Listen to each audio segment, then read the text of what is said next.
우리 함께 주님 찬양하겠습니다. 찬송가 436장으로 주님께 찬양하겠습니다.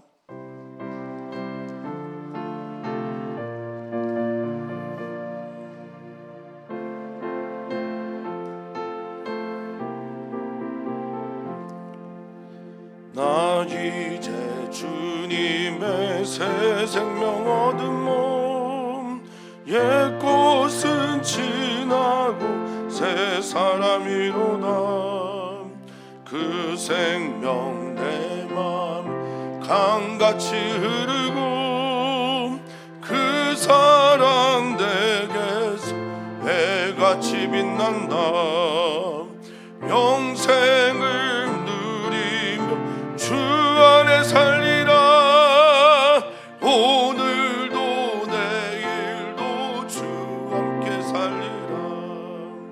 주 안에 감출 새 생명 얻으니, 이전에 줬던 것 이제는 값없다. 하늘의 은혜와 평화를 맛보니, 찬송과 기도로 주 함께 살리라. 아멘. 영생을 누리며 주 안에 살리라. 오늘도 내일도 주 함께 살리라. 산천 초목도 새 것이 되었고, 죄인도 원수도 친구로 변한다.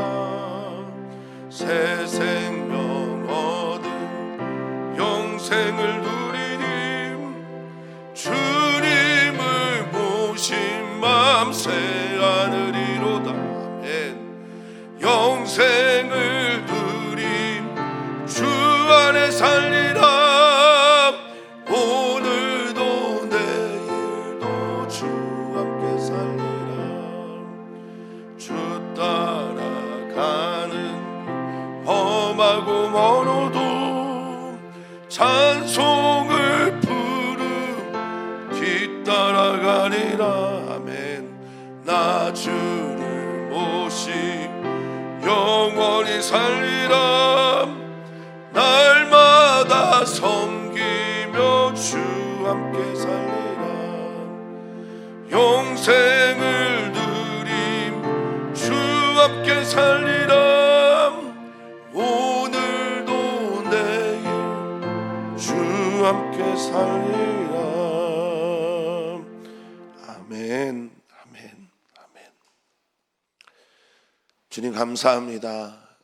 우리를 그리스도 예수 안에 있게 하시고, 믿는 자에게 영원한 생명과 영원한 천국의 소망을 주셨으니 진심으로 감사를 드립니다.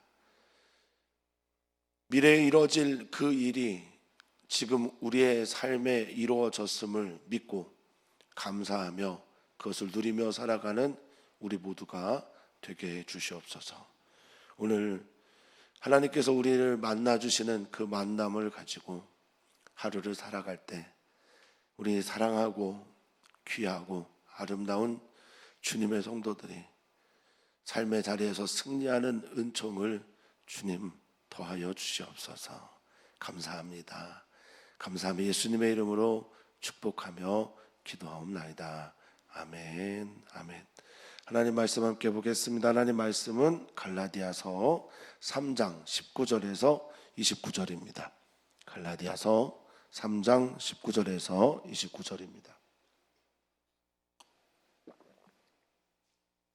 한 목소리로 읽겠습니다. 그런즉 율법은 무엇이냐? 범법함으로 더하여진 것이라.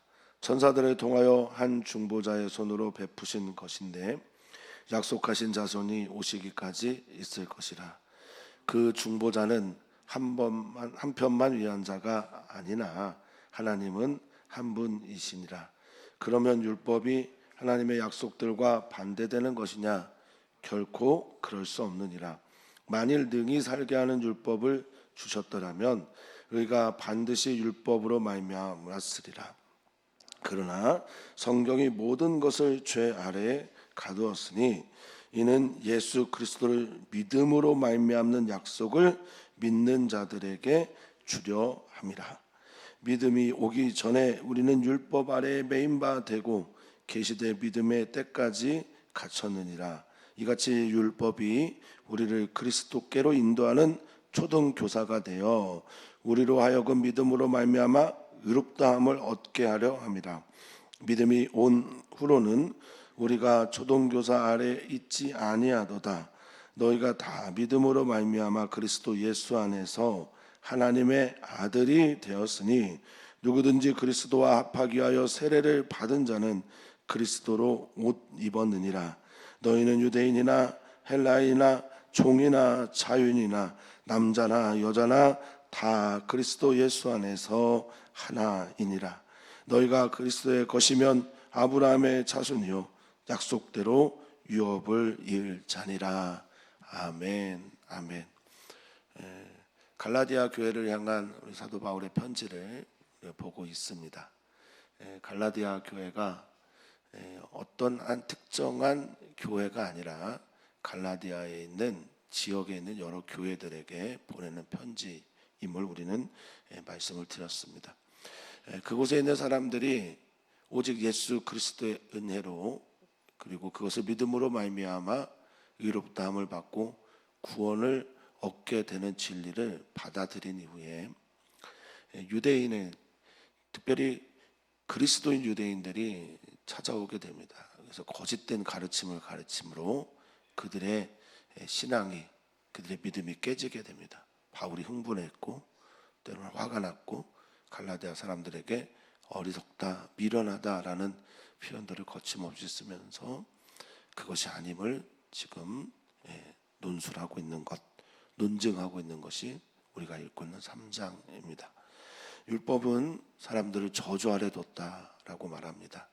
율법이 우리를 저주 아래 두었다라는 것은 우리가 어떤 죄를 짓고 어떻게 되는지를 가르쳐 주고 있는 게 율법이다라는 거죠. 우리가 인간의 힘으로, 인간의 지혜로, 인간의 성품으로 율법에서 말하는 그것들을 선하게 이룰 수가 없지요. 그래서 율법을 통해서 우리는 저주 아래 있음을 알게 되는 겁니다. 어제 우리가 새벽 예배를 드리지 못했지만 나무에 달린 자마다 저주를 받는다라고 하면서 예수님께서 친히 나무에 달리셨죠. 그리고 그 저주 아래 있는 모든 사람들을 위해서 죽으시고, 그렇죠? 저주 아래 있으니 죽었는데 그 저주를 이기시는 부활을 우리에게 보여주셨습니다. 할렐루야. 그리고 그것을 믿는 사람들에게 이 저주에서 벗어나는, 예수님 믿고 예수님과 함께 죽고 예수님과 함께 부활하는 참 생명을 보여주셨으니 그것은 어떻게 얻는 겁니까? 우리의 어떠함이 아니라 오직 예수 그리스도를 믿는 믿음으로만 하나님 앞으로부터 주어지는 의며 은혜이며 선물이라고 말씀을 드렸습니다. 사도 바울은 어제의 이야기를 계속하려고 합니다. 19절입니다. 그런즉 율법이 하는 게 뭐냐? 율법이 하는 건 범법함으로, 여기 이제 범법함으로라고 하는 이 무로 이런 단어가 카린이라고 하는 헬라어를 번역한 겁니다. 이 뭐냐면 카린은 뭐뭐를 위하여 뭐뭐 때문에라고 번역되는 전치사입니다. 그러니까 율법이 뭐냐? 범죄함으로 범법하기 때문에 범법하는 것들을 위하여 너희들에게 더하여졌다라는 말도 주어진 것이다라는 헬라어 프로스테데미라는 단어를 쓴 거예요. 그러니까 너희가 무슨 죄를 졌는지를 보여주기 위하여 너에게 준 것이다라는 겁니다. 그러니까 율법이 오기 전에는 우리가 어떤 것이 범죄인지 구체적으로 알 수가 없었는데 그렇게 알게 되었다라는 거지요. 그리고 이 율법은 천사들이 전해진 바, 그것을 중보자의 손으로, 이 중보자가 누구겠습니까? 모세죠. 지금도 유대인들이 가장 존경하는 유대인 한 사람을 뽑으라면 그 사람은 아브라함이 아닙니다. 예수님도 아닙니다. 그 사람은 바로 모세거든요. 그러니까 모세를 통해서 베푸신 그것, 이게 바로 율법이라는 겁니다. 그런데 우리가 여기서 한번 질문을 해야 될 게 있습니다. 율법 아래 약속이 있습니까? 약속 아래 율법이 있습니까? 우리 구약이라고 하는 것은 올드 테스트먼트잖아요. 그러니까 원래 주어진 오래된 약속이 먼저지 율법이 먼저가 아닙니다. 그런데 유대인들은 지금 약속이, 아브라함에게 약속했던 그 약속이 뭐 아래 있다고 생각하는 거예요? 율법 아래 있다고 자꾸 생각하는 겁니다. 우리도 그럴 때가 있죠. 결코 그런 게 아닙니다. 하나님의 약속이 먼저입니다. 그럼 약속이 오기 전까지는 율법이 중요한 역할을 할 수 있으나 약속이 성취되면요, 그때부터는 그 약속에 맞는 삶을 살아야 되는 거죠. 하나님께서 아브라함에게 약속했던 게 뭡니까? 아브라함이 하나님을 믿으니 하나님께서 이것을 의로 여기셨다라는 거거든요. 우리도 똑같아요. 우리도 하나님을 믿으면 하나님께서 의로 여겨 주시는 거지요. 예. 그러니까 그 율법, 그 다음에 주어진 율법은 하나님을 믿게 하기 위한 그 도구며 수단이며 중보자를 통해서 주어진 것인데 이들이 잘못 해석하고 있는 거라는 거예요. 자, 그 중보자는 한 편만 위한 자가 아니나, 중보자는 당연히 한 편만 위할 수도 없죠. 사람도 위하고 하나님도 위하는 게 중보자입니다. 근데 하나님도 위하고 사람도 위하는 중보자가 아니나 하나님은 유일한 한 분이시잖아요. 이 얘기는 뭐냐면 아브라함의 그때에도 하나님은 하나님이셨고, 그리고 지금도 하나님이시고, 율법을 주실 때도 같은 하나님이라는 거예요. 그러니까 이게 일관이 돼 있어야 됩니다.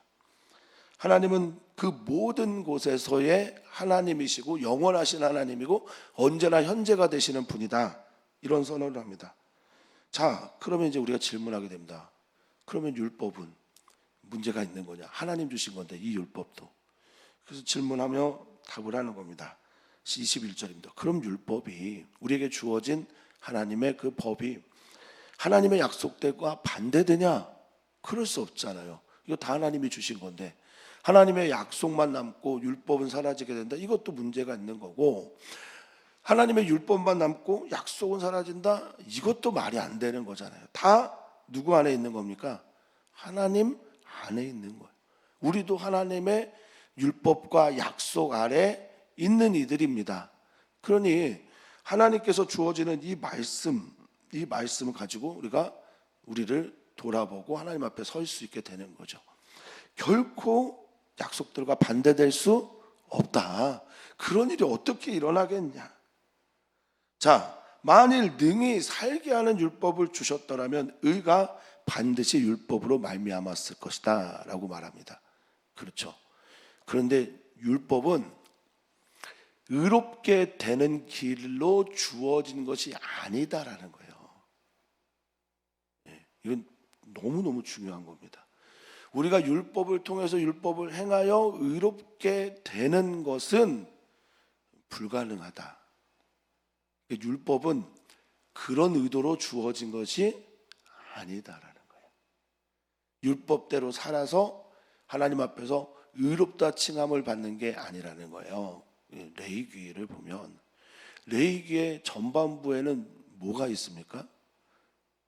번제, 소제, 속죄제, 속건제, 화목제, 이게 다 뭐와 관계된 거예요? 우리의 율법을 범했을 때, 죄를 지었을 때 하나님과의 관계 회복을 위해서 필요한 것들이지 않습니까? 그러니까 율법으로는 우리가 의에 이를 수가 없어요. 그렇죠. 그럼 뭘가 우리를 의에 이르게 하는 건가? 하나님을 믿는 믿음이라는 겁니다.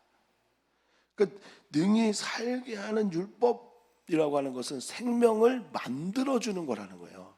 그러니까 율법이 조포이에요라고 하는 생명을 만들어주는 것이냐? 아니잖아요. 그렇죠? 우리가 어떻게 살아야 되는지를 가르쳐주고 보여주고 우리의 지향이 뭔지를 우리에게 나타내주는 건 아닙니까? 그러니까 의가 반드시 율법으로 되어져야 되는데 그럴 수가 없다. 자, 22절입니다. 그러나 성경이 모든 것을 죄 아래에 가뒀다라고 말하고 있습니다. 성경 여기 이제 그라포라고 하는 것은 이제 기록되어져 있는 모든 것들인데, 번역이 보다도 율법이라고 했으면 쉽게 더 성도님들에게 이해가 됐을 건데, 번역에서 아예 의도적으로 성경 전체가 이렇게 말하는 것처럼 이야기를 하고 있습니다. 그렇습니다. 언약도 율법도 성경은 모든 사람들이 다 죄인임을 선언합니다. 시편에서 의인은 하나도 없다고 선언합니다. 그리고 모든 것을 죄 아래에 가뒀다라는 것은 모든 존재가 다 죄로 매인받았다라는 말입니다. 그러니까 22절에 가두다라는 언어와 23절에 율법 아래 매인받았다라고 하는 단어는 같은 단어예요. 쉰클레오라고 하는 헬라어인데요, 이거는 가두다, 닫히다, 묶이다, 뭐 이런 단어들입니다. 그러니까 사람들은 죄 아래에 완전히 갇힌 존재, 닫혀있는 존재, 그것을 벗어날 수가 없는 존재가 되었다라고 말합니다. 우리는 그렇습니다. 그러면 하나님께서 우리를 사랑하시는데요, 하나님께서 우리를 영원한 생명으로 초대하고 싶어 하시는데, 그럼 어떻게 하시겠습니까? 또 다른 의의 길, 진짜 하나님께서 약속하셨던, 아브라함에게 약속하셨던 그 길을 우리에게 보여주셔야 마땅하지 않겠습니까? 그게 뭡니까? 22절에 이는 예수 그리스도를 믿는 믿음으로 말미암는 약속, 그 약속을 믿는 자들에게 주려 하는 것이다 라고 말합니다. 그게 뭡니까? 의롭게 되는 거예요. 하나님과 관계가 회복되는 겁니다. 그 모든 레위기서에 말했던 그 제사들은 무엇을 위한 것이냐? 하나님과 관계 회복을 위한 것이라는 거죠. 하나님의 백성으로 살아갑니다. 하나님의 제사장의 나라로 살아갑니다. 하나님의 소유된 나라로 살아갑니다. 우리가 그렇습니다. 그런데 우리는 늘 어때요? 늘 실패하고 넘어지잖아요. 그때 아빠를 부르라는 겁니다. 아빠를 향해 나오라는 겁니다. 누구를 통해서요? 우리 주 예수 그리스도를 통해서 말입니다. 그 은혜로 힘입어 담대하게 하나님이 거룩한 성소로 나갈 수 있습니다. 우리는 그런 존재이죠. 예수 그리스도를 믿음으로, 아멘, 그 말미암아 찾아오는 약속들이 우리에게 주어진 겁니다. 할렐루야. 너무 감사합니다. 하나님은 우리를 사랑하십니다. 결코 포기하지 않습니다. 예수 그리스도를 우리에게 내어주심까지 우리를 사랑하십니다.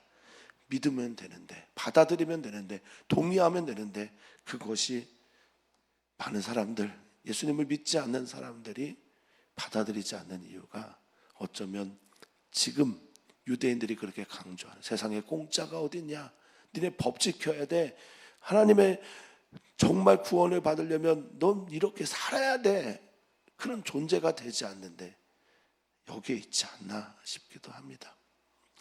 자, 23절입니다.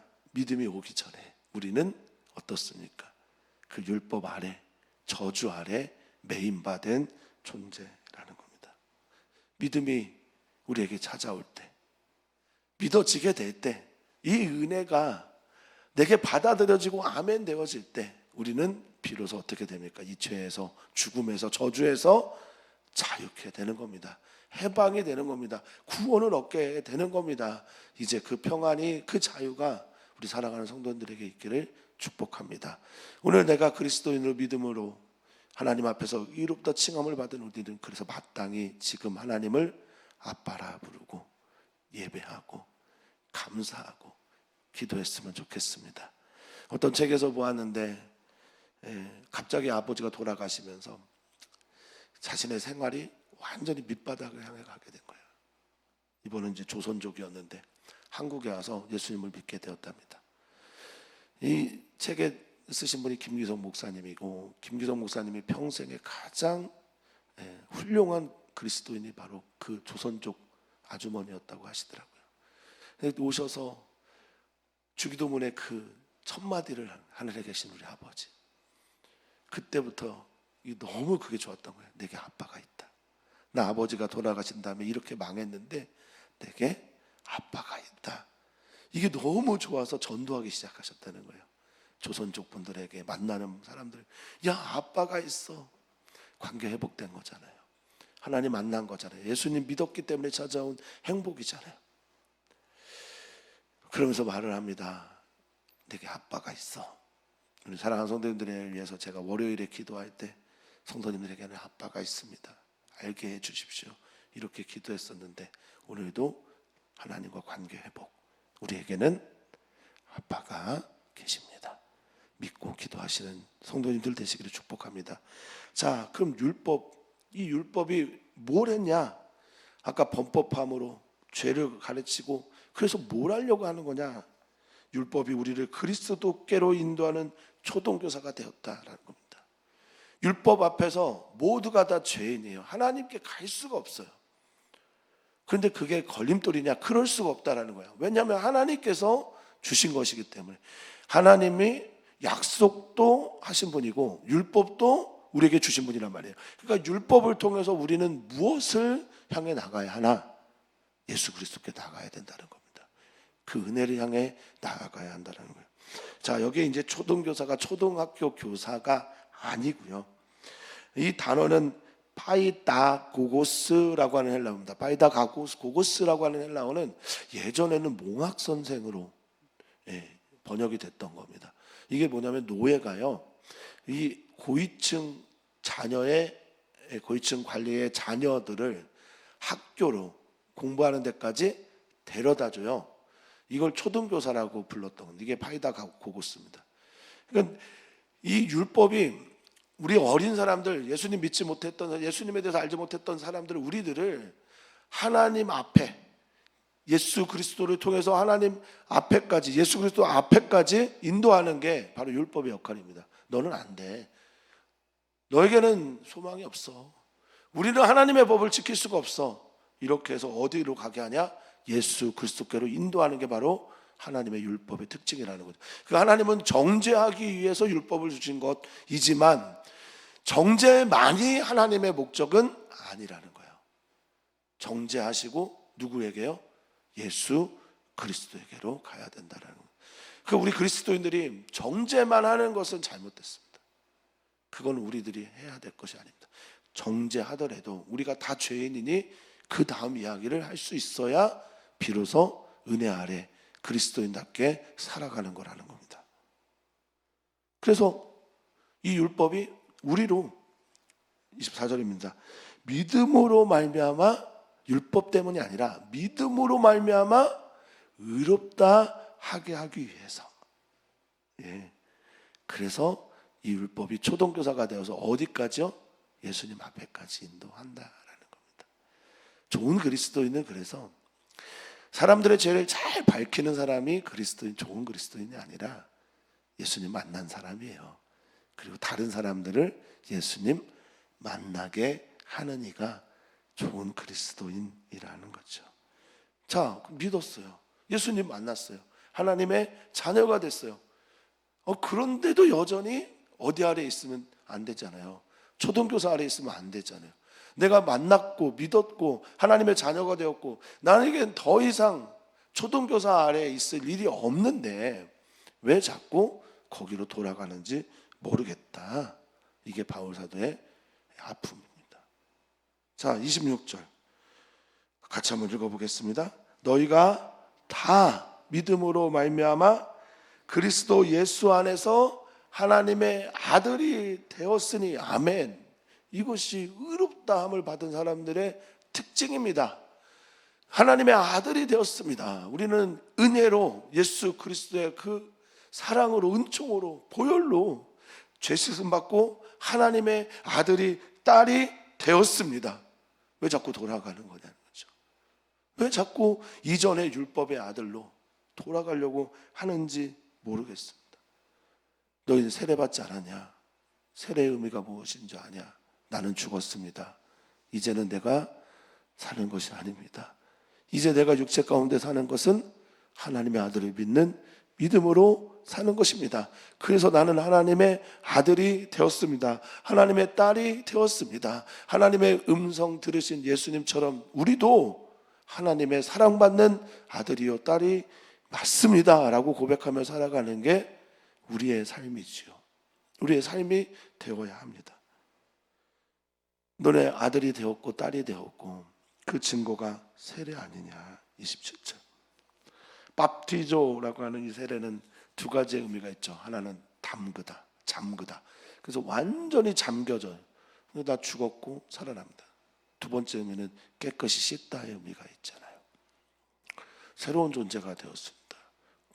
사도 바울은요, 이 세례의 의미 그리고 우리가 예수님을 믿는다라는 의미를 이렇게 표현합니다. 우리는 그리스도 안에 있습니다.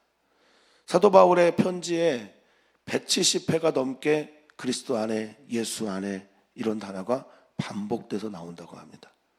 이게 구원이에요. 내가 예수님 안에 있습니다. 그리스도 안에 있습니다.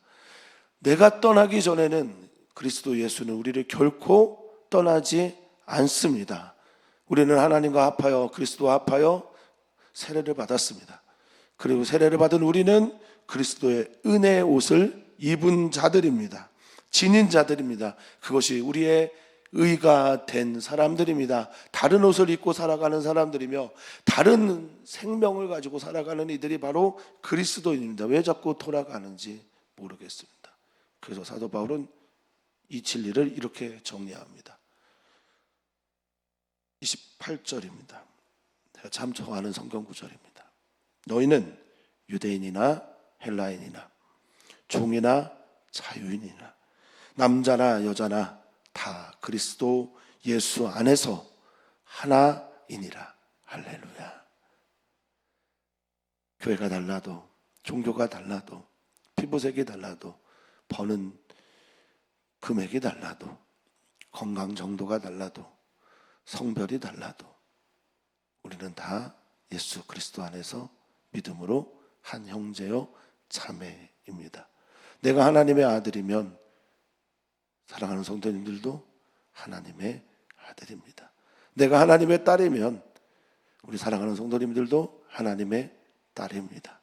또한 믿지 않는 사람들도 하나님의 돌아오지 않은 아들이며 딸입니다. 이 소망을 가지고 이 믿음을 가지고 이 기대를 가지고 오늘을 살아가시는 성도님들 되시기를 축복합니다.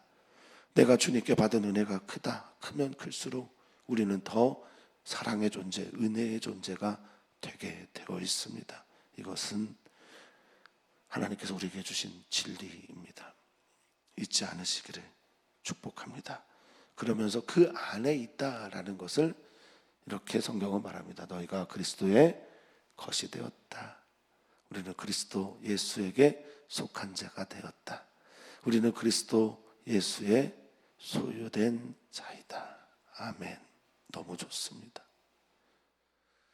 내가 어떤 율법이나 돈이나 어떤 사람이나 누구에게 속해 있는 자가 아니라 나는 그리스도 예수님의 것입니다. 아멘. 그러기에 우리는 아브라함처럼 약속대로 그 유업을 받는 자가 됩니다. 율법 아래에 있는 것이 아니라 하나님의 약속 아래에서 우리는 할렐루야 하나님의 자녀가 되었고 그 약속 믿으면서 믿음으로 살아갈 겁니다. 오늘 승리하시기를 축복합니다. 우리는 전부 다 그리스도 안에 있습니다. 그리스도에게 속해 있습니다. 그리스도 예수의 것입니다. 믿음으로 선포하며 오늘 승리하시기를 축복합니다.